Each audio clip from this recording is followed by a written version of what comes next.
Jackson, the Lightning Thief. Chapter 6. I become Supreme Lord of the Bathroom. Once I got over the fact that my Latin teacher was a horse, we had a nice tour, though I was careful not to walk behind him. I'd done a pooper scooper patrol in the Macy's Thanksgiving Day Parade a few times, and I'm sorry, I did not trust Chiron's back end the way I trusted his front. We passed the volleyball pit. Several of the campers nudged each other.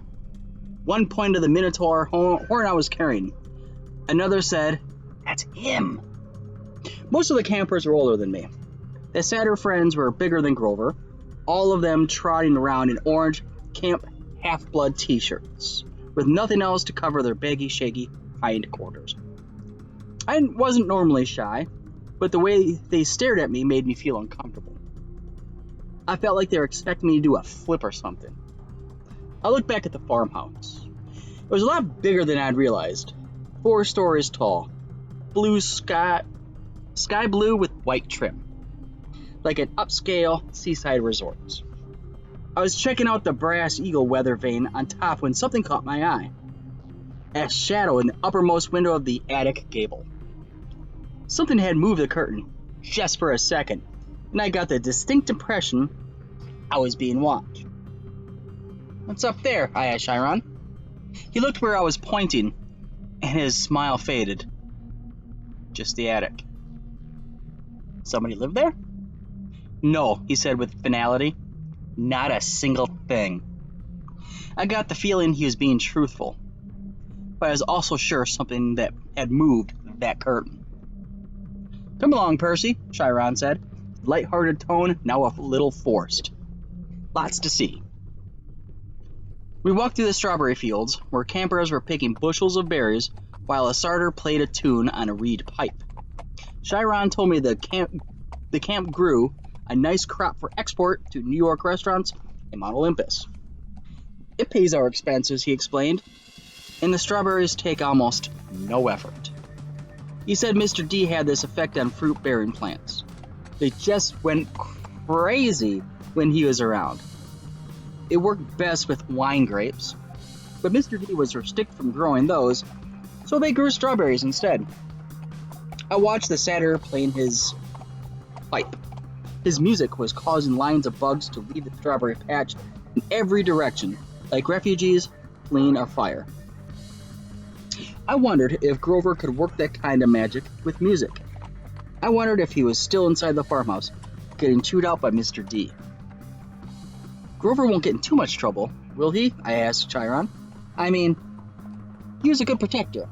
"Really?" Chiron sighed. He shed his tweed jacket and draped it over his horse's backside like a saddle. "Grover has big dreams, Percy. Perhaps bigger than are reasonable. To reach his goal, he first must demonstrate great courage by succeeding as a keeper, finding a new camper and bringing him safely to Half-Blood Hill." "But he did that." "I might agree with you, but it's not my place to judge. Dionysius and the Council of Cloven Elders must decide. I'm afraid they might not see his assignment as a success. After all, Grover lost you in New York. Then there's the unfortunate fate of your mother, and the fact that Grover was unconscious when you dragged him over the property line. The council might question whether this shows any courage on Grover's part." I wanted to protest. None of what happened was Grover's fault. I also felt really, really guilty. If I hadn't given Grover the slip at the bus station, he might not have gotten in trouble. "Get a second chance, won't he?" Chiron winced. "I'm afraid that was Grover's second chance, Percy. The council was not anxious to give him another either, after what happened the first time, 5 years ago. Olympus knows I advised him to wait longer before trying again. He's still so small for his age." "How old is he?" "Oh, 28. "What? And he's in 6th grade?" Satyrs mature half as fast as humans, Percy. Grover has been the equivalent of a middle school student for the past 6 years. That's horrible. Quite, Chiron agreed. At any rate, Grover is a late bloomer, even by satyr standards, and not very accomplished at woodland magic. Alas, he is anxious to pursue his dream. Perhaps now he will find some other career. That's not fair, I said. What happened the first time?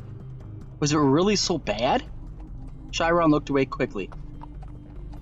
Let's move along, shall we? I wasn't quite ready to let the subject drop. Something that occurred to me that Chiron talked about my mother's fate as if he were intentionally avoiding the word death.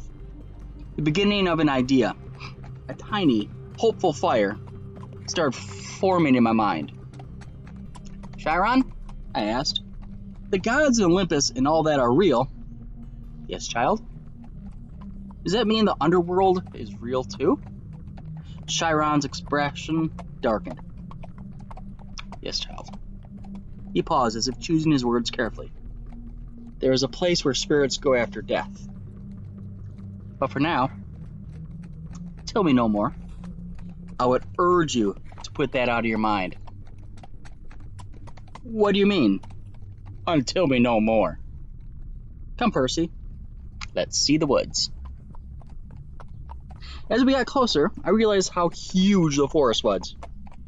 It took up at least a quarter of the valley, with trees so tall and thick, you could imagine nobody had been there since the Native Americans.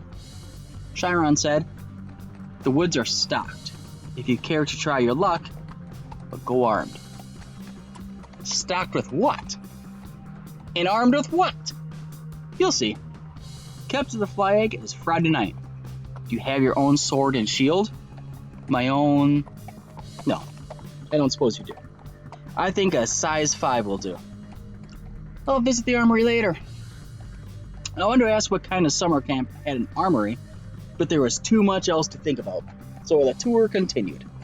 We saw the archery range, the canoeing lake, the stables, which Chiron didn't seem to like very much, the javelin range, the sing-along amphitheater, and the arena. Chiron said they held sword and spear fights. Sword and spear fights? I asked. Cabin challenges and all that, he explained. Not lethal. Usually. Oh yes, and there's the mess hall.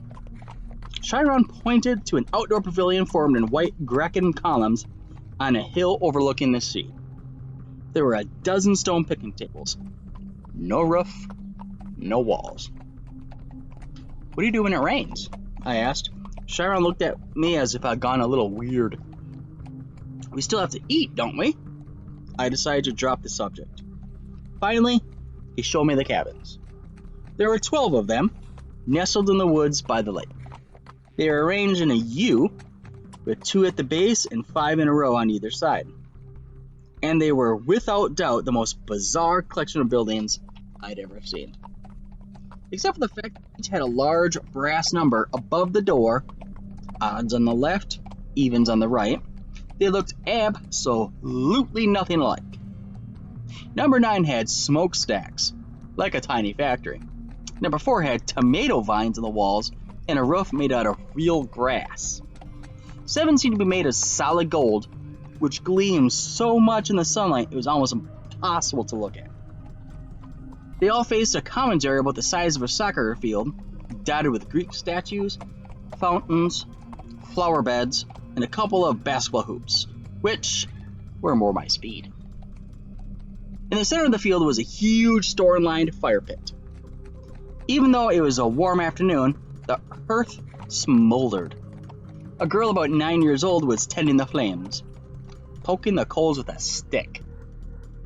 The pair of cabins at the end of the field, numbers 1 and 2, looked like his and hers mausoleums. Big white marble boxes with heavy columns in the front. Cabin 1 was the biggest and bulkiest of the 12. Its polished bronze doors shimmered like a hologram, so that the different angles lightning bolts seemed to streak across for him. Cabin 2 was more graceful somehow.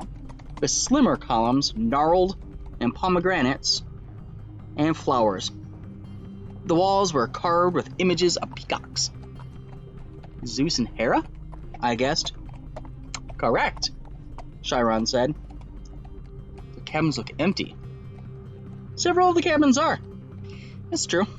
No one ever stays in one or two. Okay, so each cabin had a different god, like a mascot.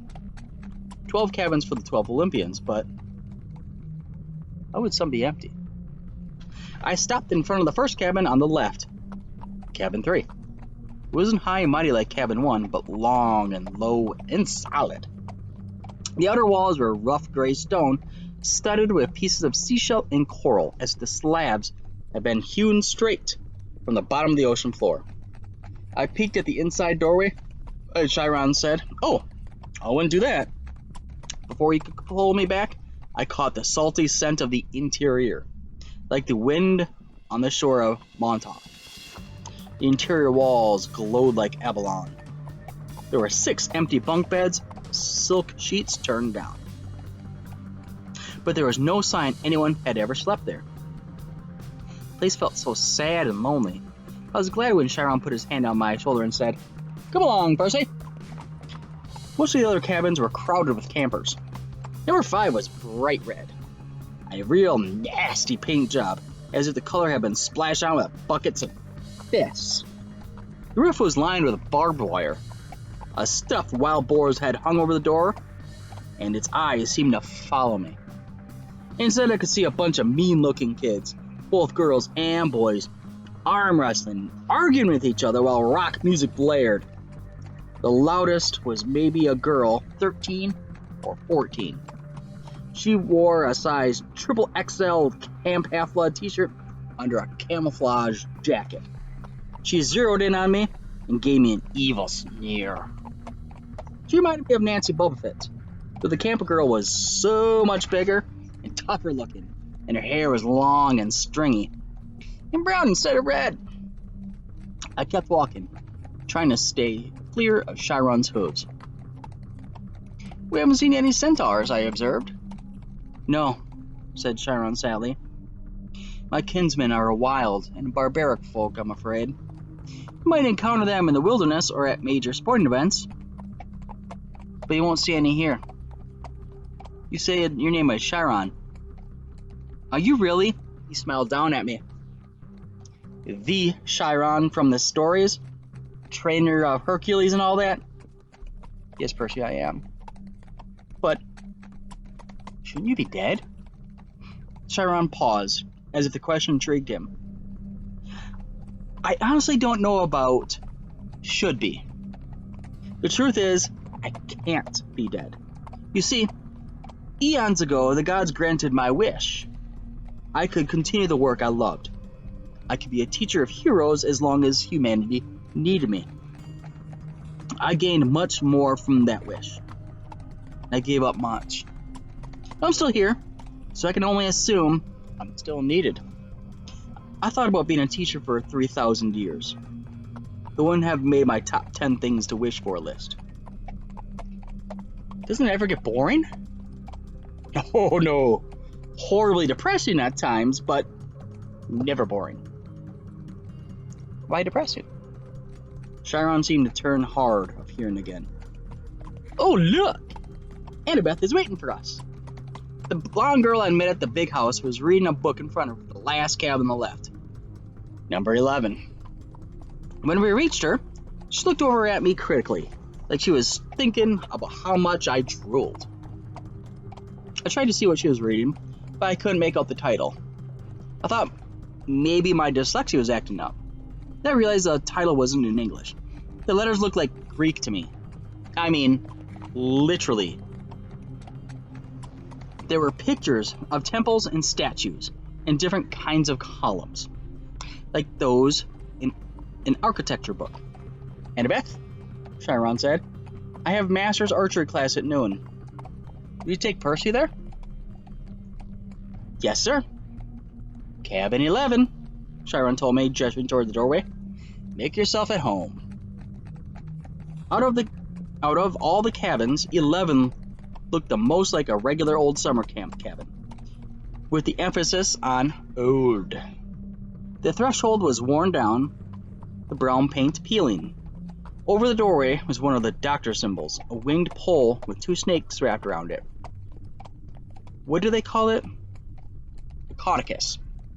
Inside, it was packed with people, both boys and girls, way more than the number of bedrooms. Sleeping bags were spread all over the floor. It looked like a gym the Red Cross had set up at an evacuation center. Chiron didn't go in. The door was too low for him. When campers saw him, they all stood and bowed respectfully. Well then, Chiron said, "Good luck, Percy. I'll see you at dinner." He galloped away towards the archery range. I stood in the doorway, looking at the kids. They weren't bowing anymore. They were staring at me, sizing me up. I knew this routine. I'd gone through it enough at schools. "Well," Annabeth said, "go on." So naturally, I tripped coming in the door and made a total fool of myself. There were some snickers from the campers, but none of them was saying anything. Annabeth announced Percy Jackson beat Cabin 11. "Regular or undetermined?" somebody asked. "I don't know what to say," but Annabeth said, "Undetermined." Everybody groaned. A guy who was a little older than the rest of them came forward. Now, campers. That's what we're here for. Welcome, Percy. You can have that spot on the floor. Right over there." The guy was about 19, and he looked pretty cool.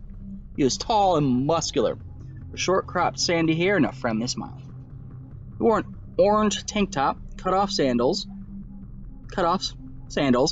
and a leather necklace with 5 different colored clay beads. The only thing unsettling about his appearance was a thick white scar that ran just beneath his right eye to his jaw, like an old knife slash. "This is Luke," Annabeth said, and her voice sounded different somehow. I glanced over and could have sworn she was blushing. She saw me looking, and her expression hardened again. "He's your counselor for now." "For now?" I asked. "You're undetermined," Luke explained patiently. "They don't know what cabin to put you in, so you're in here. Cabin 11 takes all newcomers, all visitors. Naturally, we would. Hermes, or Patrol, is the god of travelers." I looked at the tiny section on the floor they'd given me. I had nothing to put there to mark it my own. No luggage, no clothes, no sleeping bag. Just the Minotaur's horn. I thought about setting that down, but then I remembered that Hermes was also the god of thieves. I looked around at the campers' faces, some sullen and suspicious, some grinning stupidly, some eyeing me as if they'd been waiting for a chance to pick my pockets. "How long will I be here?" I asked. "Good question," Luke said. "Until you're determined." "How long will that take?" The campers all laughed. "Come on," Annabeth told me. "I'll show you the volleyball court." "I've already seen it." "Come on."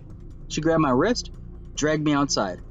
I could hear the kids of Cabin 11 laughing behind me. When we were a few feet away, Annabeth said, "Jackson, you have to do better than that." "What?" She rolled her eyes and mumbled underneath her breath.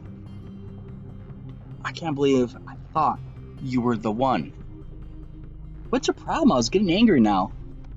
"All I know is I killed some bull guy." "Don't talk like that," Annabeth told me. "You know how many kids at this camp wish they had had that chance? To get killed? To fight the Minotaur? What do you think we trained for?" I shook my head.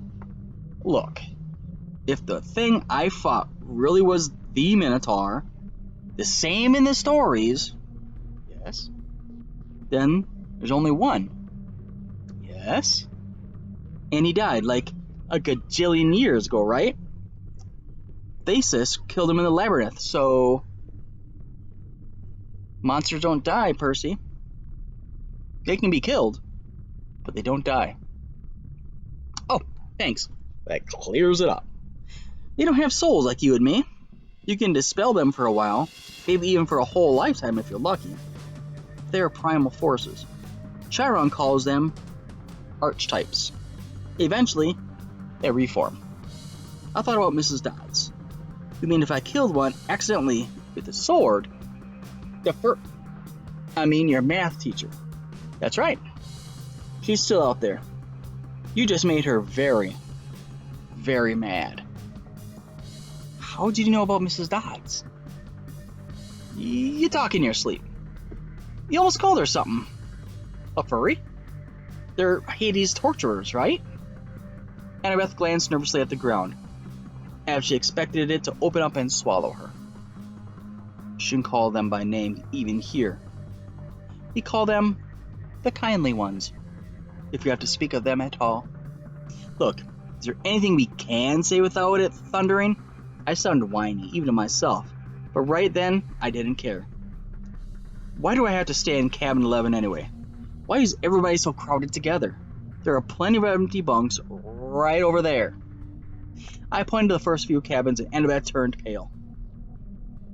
You don't choose a cabin, Percy. It depends on who your parents are. Or your parent. She stared at me, waiting for me to get it. My mom is Sally Jackson. She works at the candy store on Grand Central Station. At least, she used to. I'm sorry about your mom, Percy. That's not what I mean. Let's talk about your other dad. Your other parent. Your dad. He's dead.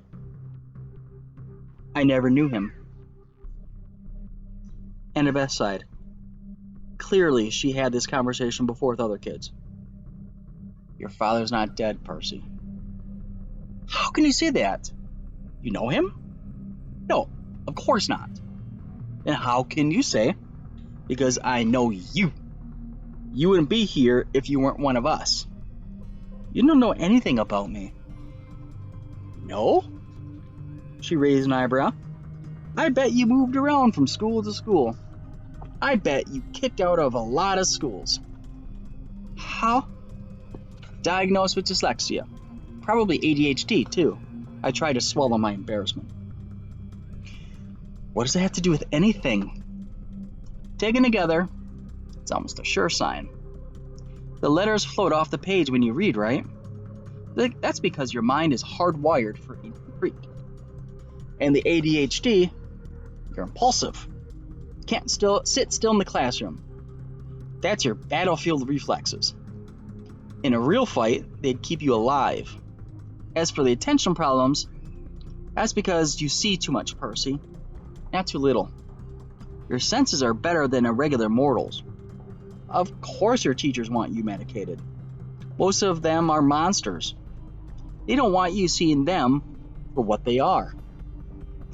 You sound like you went through the same thing. Most of us kids here have. If you weren't like us, you couldn't have survived the Minotaur, much less the Ambrosia and Nectar.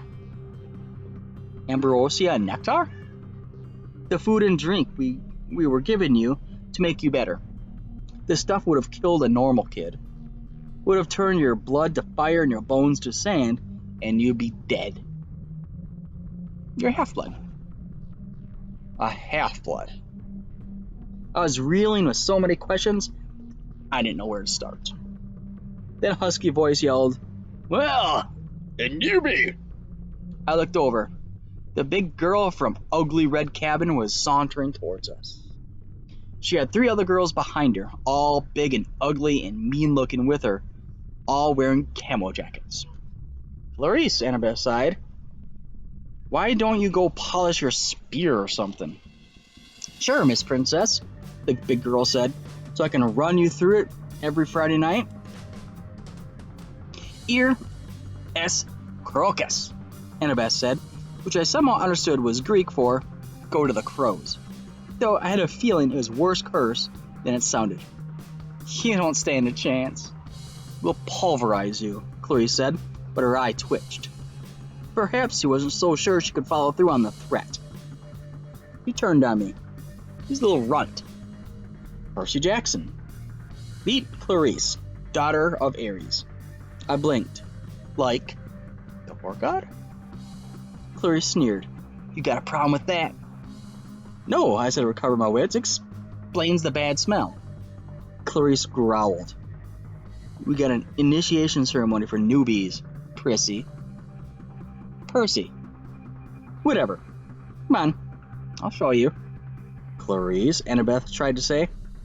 Stay out of it, wise girl. Annabeth looked pained, but she did stay out of it. And I didn't really want her help. I was a new kid. I had to earn my own rep. I handed Annabeth my Minotaur horn and got ready to fight. But before I knew it, Clarice had me by the neck and was dragging me towards a cinder block building that I knew immediately was the bathroom. I was kicking and punching. I haven't been in plenty of fights before, but this big girl Clarice had hands like iron. She dragged me into the girls' bathroom. There was a line of toilets on one side, a line of shower stalls down the other. It smelled like just about any public bathroom, and I was thinking, as much as I could think with Clarice ripping my hair out, that if this place belonged to the gods, they should have been able to afford classier johns. Clarice's friends were all laughing. And I was trying to find the strength I'd use to fight the Minotaur, but it just wasn't there. Like, he's big 3 material, Clarice said as she pushed me toward one of the toilets. Yeah, right. Minotaur probably fell over laughing. He was so stupid looking. Her friends snickered. Annabeth stood in the corner, watching through her fingers. Clarice bent me over on her knees and started pushing my head toward the toilet. It reeked like rusted pipes and, well, like what goes in toilets. I strained to keep my head up. I was looking at the scummy water thinking, I will not go in there. I won't. Then something happened. I felt a tug in the pit of my stomach. I heard the plumbing rumble, the pipes shudder. Clarice's grip on my hair loosened. Water shot out of the toilet, making an arc straight over my head, and the next thing I knew, I was sprawled in the bathroom tiles with Clarice screaming behind me. I turned just as water blasted out of the toilet again, hitting Clarice straight in the face so hard it pushed her down onto her butt. The water sprayed on her like the spray from a fire hose, pushing her backward into a shower stall. She struggled, gasping, and her friends started coming toward her. But the other toilets started to explode too, and 6 more streams of water blasted back at them. The showers acted up too, and together all the fixtures sprayed the camouflage girls right out of the bathroom, spinning them around like pieces of garbage being washed away. As soon as they were out the door, I felt the tug in my gut lessen, and the water shut off as quickly as it had started. The entire bathroom was flooded. Annabeth hadn't been spared. She was dripping wet, but she hadn't been pushed out the door. She was standing in exactly the same place, staring at me in shock. I looked down and realized I was sitting in the only dry spot in the whole room. There was a circle of dry floor around me. I didn't have one drop of my clothes. Nothing. I stood up, my legs shaky. Annabeth said, How did you? I don't know. We walked to the door. Outside, Clarice and her friends were sprawled in the mud, and a bunch of other campers had gathered around to gawk. Clarice's hair was flattened across her face. Her camouflage jacket was sopping, and she smelled like sewage. She gave me a look of absolute hatred. You are dead, new boy. You are totally dead. I probably should have let it go, but I said, You want to gargle with toilet water again, Clarice? Close your mouth. Her friends had to hold her back. They dragged her toward cabin 5, while the other campers made way to avoid her flailing feet. Annabeth stared at me. I couldn't tell whether she was grossed out or angry at me for dousing her. What? I demanded. What are you thinking? I'm thinking, she said, that I want you on my team for capture the flag.